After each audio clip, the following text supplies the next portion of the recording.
PTSD, TBI, after 2 deployments. She had nowhere to live. She found Nadia McCaffrey, who immediately took her in, no questions asked. Despite her own meager retirement income, Nadia provided shelter, food, and most important of all, love.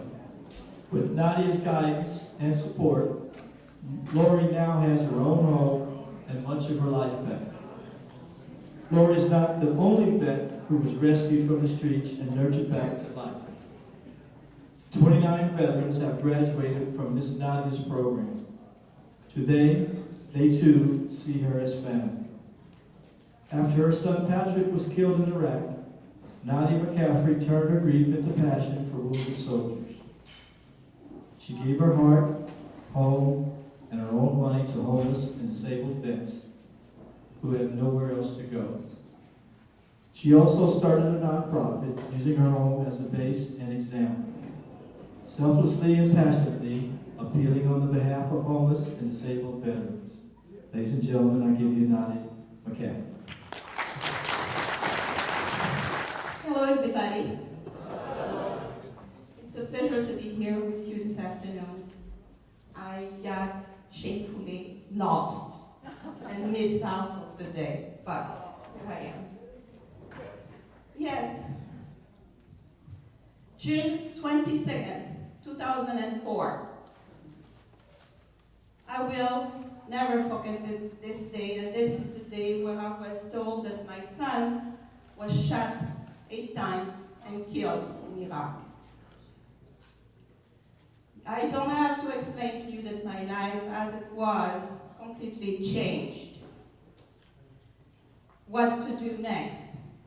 Well, my first reaction was to speak across country and overseas about his life and about the war, give a face to the war for people to see the disastrous effect that a death, a single death, has on how many people and how much repercussion.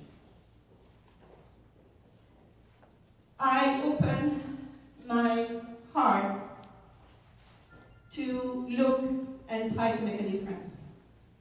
2006 was when I decided on national television, because there was that day, June 22nd, 2006, 300 media in front of my house in Tracy, and satellite talk all over the place. People couldn't come through. There was a cover-up with the Pentagon in 2004 regarding my son's death. I was never told up until 2006 what happened to him. He actually was shot and killed with Lieutenant Tyson in an ambush. And the ambush was created by the ICDC's Iraqi soldiers that they were training. So yes, it took a lot of legwork, patience, stubbornness, and fierce situation for me to get the truth, but I did. After this happened, I decided to devote my life to veterans, and especially homeless young veterans. I opened my house in Tracy after that to 29 veterans that came to live with me. They came from all over the country. They came from Texas. The first one was from Texas. And I worked with him on the phone for a long time. He was suicidal. And he didn't know what to do, where to go. He was in the street. So I said, listen, find someone who can drive you to my house. We'll figure it out once there, okay? He did. A week later, he was in Tracy. He stayed 2 years. His name was John Keys. John today is engaged to be married. He's getting all his benefit. And he's going back to school. He wants to learn photography. He's doing it. He lives in New Mexico.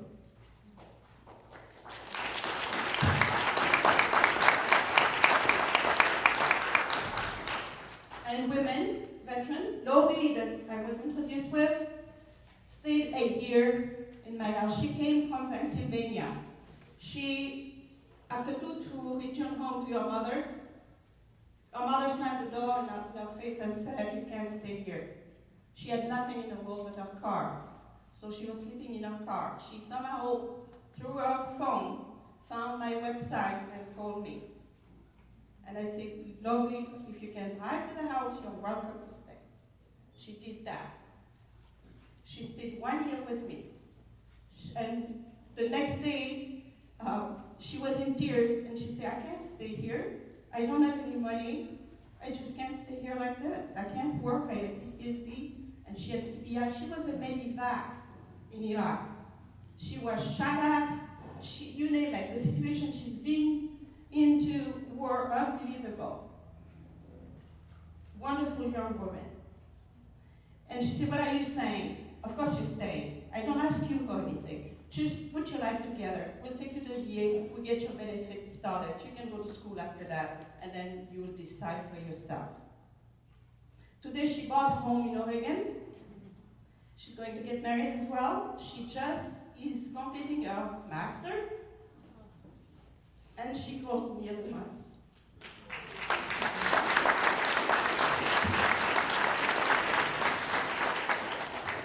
My point is, it's not just what I did. Because before I got to the house, there was a lot of other projects that were started. I'm also a founder for the Farmer Veterans Coalition, who is a national organization. The Farmer Veterans Coalition started in 2007 in Santa Cruz. Now they are all over the country. What it is, I was at a meeting one day, and we were a handful of farmers. There was 2 Gold Star mothers, and the rest of the people who were veteran, farmer, and the Gold Star. I listened to their story back and forth, and I said, "Guys, listen to yourself. The farmer have no people to work the farms. The young veterans are homeless. Let's put this together." And we did. Now they have their own 501c3. They get grants, they help young people to start families, to buy their piece of land, to start a home, to feed themselves, because this comes from the roots. We need to get organic completely to the ground. We need to leave, what we should be doing is to start over again. And it's starting with this organization. From wind power to solar power to organic food. And it's working.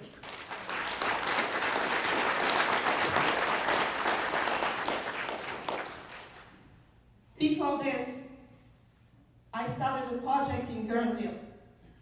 A wonderful building was given to me. 4-story building, brand new. And we were supposed to open in 2008.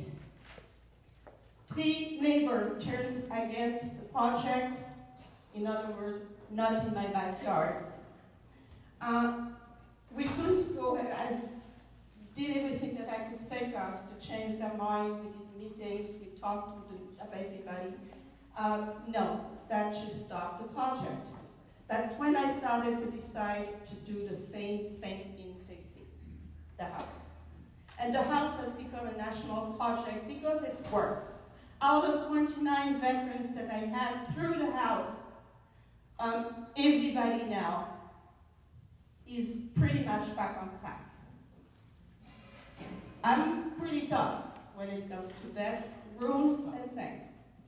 But I love them, and I don't mind to stay up until 3 o'clock in the morning to listen to them.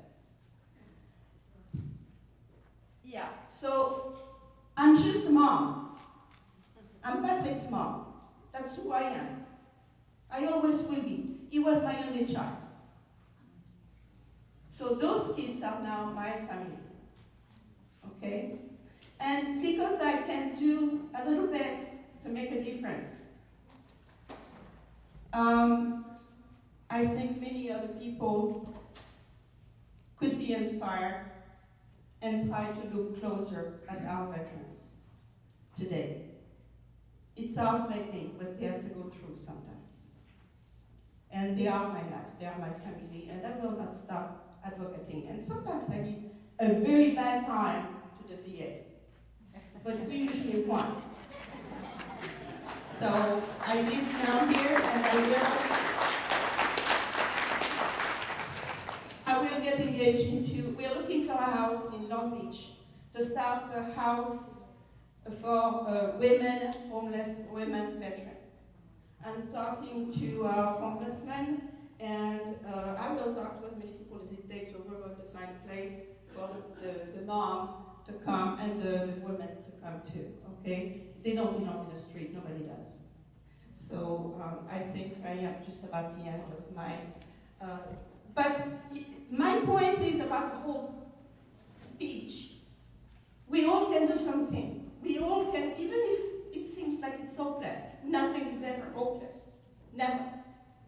Stubbornness, and if you keep doing something that you believe in and just go for it, you will get it. Sooner or later, you will get what you need to do, okay?